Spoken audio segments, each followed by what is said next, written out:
ইমামপুর আপনারা যারাই আয়োজন করেছেন আপনাদেরকে ধন্যবাদ দেব এবং ধন্যবাদ দিয়ে ছোট করবো না। একটা সুন্দর ফ্যান্টাস্টিক আয়োজন হয়েছে ভাই, আপনাদেরকে অসংখ্য ধন্যবাদ।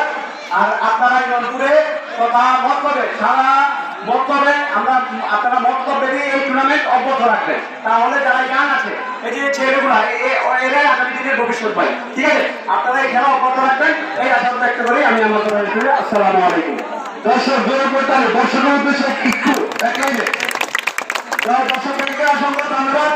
আপনারা আমাদেরকে সাপোর্ট করেছেন, ইনশাআল্লাহ আমরা দিয়েছি এবং আমি কাঙ্ক্ষিত সেই আমি আশা করি না যে আমি করে দিতে পারবো। অবশ্যই আপনাদেরকে ধন্যবাদ আর শুকরিয়া আমার দরবারে আলহামদুলিল্লাহ। এখন ম্যান অফ দ্য ম্যাচ শুরু করার জন্য আমি অনুরোধ করবো প্রদীপ ভাই, আমাদের রজত পাবেশ মামা, মফিজুল ইসলাম শান্ত সহ নজরুল এবং